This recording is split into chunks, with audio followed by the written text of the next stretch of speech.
जो भी कर्मचारी सच बोलने की हिम्मत करता है उसे मिलती है हैरेसमेंट, लीगल नोटिस और कभी कभी परमानेंट कैरियर बैकलिस्ट। और हाँ, अब इसमें गवर्नमेंट का नाम भी शामिल हो गया है, क्योंकि वो कैसे एजुकेशन, हेल्थ सेक्टर और कुछ अन्य तरह के काम करने के लिए सिर्फ कॉन्ट्रैक्ट बेसिस एम्प्लॉयज़ ही हायर करती है। अगर आप जानना चाहते हैं क्यों, तो बस चैनल को सब्सक्राइब कर लेना, बेल आइकन को प्रेस करके ऑल नोटिफिकेशन को ऑन कर लेना, क्योंकि अगला वीडियो बस गवर्नमेंट की इसी नियत का पर्दाफाश करेगा। जब कोई बड़ा कांग्लोमेरेट रेगुलेटरी प्रोब में फंसता है, उसके शेयर अचानक क्रैश हो जाते हैं।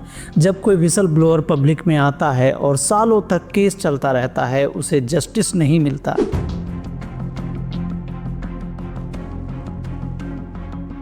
क्या आपने कभी सोचा है, जब हम बड़े बड़े इंडियन कारपोरेट्स के चमकते एड्स देखते हैं, करोड़ों की कमाई वाले प्रॉफिट इंडेक्स देखते हैं, तो उसके पीछे कितनी सच्चाई छिपी होती। स्टार्टअप से लेकर बड़े बड़े बिजनेस हाउसेस तक सबके पास एक कॉमन चीज़ है, और वो है इनके सीक्रेट्स, जिन्हें शायद हमें और आपको जानने की बहुत ज़रूरत है।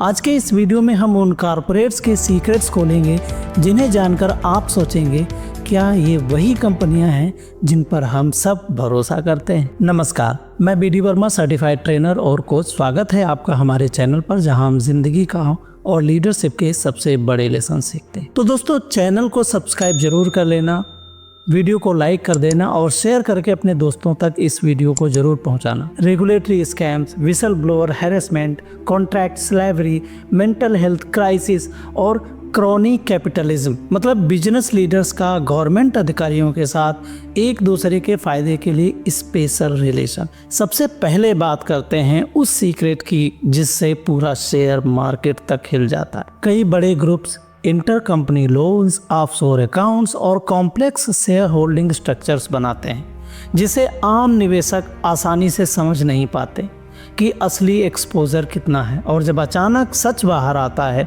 तो पूरा का पूरा शेयर मार्केट हिल जाता है। और इन कॉर्पोरेट्स का दूसरा सच है विसल ब्लोअर रिटेलिएशन। जो भी कर्मचारी सच बोलने की हिम्मत करता है उसे मिलती है हैरेसमेंट, लीगल नोटिस और कभी कभी परमानेंट कैरियर बैकलिस्टिंग। हर कंपनी में एक विसल ब्लोअर पॉलिसी तो जरूर होती है, पर वो केवल ऑन पेपर ही रह जाती है। और हमारे देश में विसल ब्लोअर प्रोटेक्शन के कानून हैं तो सही, लेकिन प्रैक्टिकली उनका असर बहुत कम है। और तीसरा इनका ब्लैक सीक्रेट है कॉन्ट्रैक्चुअलाइजेशन ऑफ वर्क। कंपनीज अपनी कॉस्ट को बचाने के लिए एम्प्लॉयज़ को परमानेंट रखने की बजाय कॉन्ट्रैक्टर्स या गिग वर्कर्स बना देती है। इससे एम्प्लॉयर की लाइबिलिटी कम हो जाती है, लेकिन वर्कर्स को जॉब सिक्योरिटी, पीएफ, मेडिकल जैसे बेसिक राइट्स तक नहीं मिलते। और हाँ, अब इसमें गवर्नमेंट का नाम भी शामिल हो गया है, क्योंकि वो कैसे एजुकेशन, हेल्थ सेक्टर और कुछ अन्य तरह के काम करने के लिए सिर्फ कॉन्ट्रैक्ट बेसिस एम्प्लॉयज़ ही हायर करती है। अगर आप जानना चाहते हैं क्यों, तो बस चैनल को सब्सक्राइब कर लेना, बेल आइकन को प्रेस करके ऑल नोटिफिकेशन को ऑन कर लेना, क्योंकि अगला वीडियो बस गवर्नमेंट की इसी नियत का पर्दाफाश करेगा। और फिर आता है toxic work culture, burnout, harassment, bullying, unpaid overtime और अनरियलिस्टिक केपीआईज। ये सब आम बात है। सर्वेस दिखाते हैं कि भारत के करीब आधे यंग एम्प्लॉयज वर्क प्लेस से जुड़ी मेंटल हेल्थ प्रॉब्लम्स को झेल रहे हैं। और आखिरी राज है क्रायोनिज्म और पॉलिटिकल कैप्चर। कई बार डील्स, टेंडर्स और टैक्स बेनिफिट्स मेरिट पर नहीं, बल्कि पावर और रिलेशनशिप पर तय होते हैं। और यही वजह है कि सिस्टम में ट्रस्ट धीरे धीरे खत्म होता जा रहा है। लेकिन मन में सवाल आता होगा, क्या इन सीक्रेट्स को कोई जान भी पाता है भला?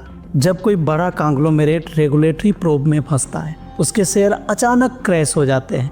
जब कोई विसल ब्लोअर पब्लिक में आता है और सालों तक केस चलता रहता है, उसे जस्टिस नहीं मिलता।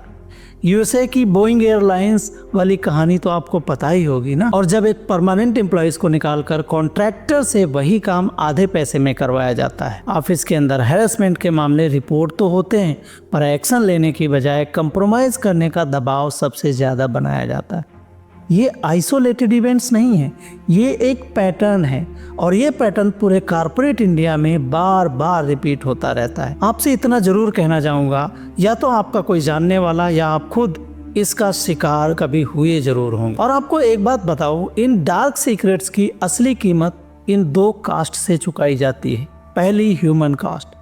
Stress, depression, burnout, harassment victims की साइलेंस, विसल ब्लोअर का कैरियर खत्म होना, ये सब इंसानों की ज़िंदगी को तबाह कर देता है। और दूसरा इकोनॉमिक कॉस्ट, जहां कैपिटल मिसएलोकेशन, इन्वेस्टर कॉन्फिडेंस की गिरावट, हाई एट्रिशन से प्रोडक्टिविटी लॉस और टैक्स अवॉइडेंस से सरकार का रेवेन्यू कम होना।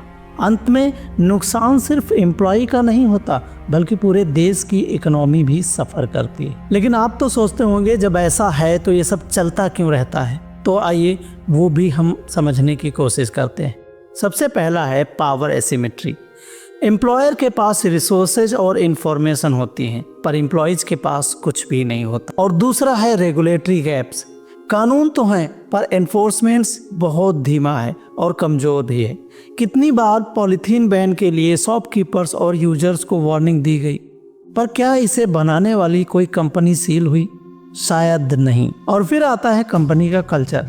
वर्कप्लेस में हायरार्की और चुप रहने की जो सोशल माइंडसेट है उसने भी कल्चर को और टॉक्सिक बनाना शुरू कर दिया है। और हम इसे कैसे भूल सकते हैं, जो है शॉर्ट टर्म इंसेंटिव्स। क्योंकि बॉसेज के बोनस जो हैं वो स्टॉक प्राइसेस और क्वार्टरली प्रॉफिट्स पर जो डिपेंड करते हैं। ये वो रूट्स हैं जिनकी वजह से कॉर्पोरेट में ये डार्क सीक्रेट्स हमेशा सरवाइव करते रहते हैं। दोस्तों, इंडियन कॉर्पोरेट्स का चमकदार चेहरा और उनके डार्क सीक्रेट्स दोनों को समझना बहुत ज़रूरी है। क्योंकि अगर हम सिर्फ एड्स और प्रॉफिट्स पर भरोसा करते रहे तो असली समस्याएं कभी भी सामने नहीं आएंगी और ना कभी इनका कोई समाधान निकल पाएगा। अब मैं आपसे पूछना चाहता हूँ, कौन सा सीक्रेट सबसे ज़्यादा डेंजरस है? Whistle blower retaliation, contract slavery या टॉक्सिक वर्क कल्चर? अपनी राय हमें कमेंट बॉक्स में ज़रूर दीजिएगा। और अगर ये वीडियो आपको यूज़फुल लगा हो तो इसे लाइक करना, शेयर जरूर करना ताकि और लोग भी कॉर्पोरेट वर्ल्ड का सच जान सकें। और हाँ, चैनल को सब्सक्राइब करना मत भूलिएगा क्योंकि यहाँ हम हर हफ्ते ऐसी ही हार्ड हिटिंग रियलिटीज़ आपके सामने लेकर के आते हैं।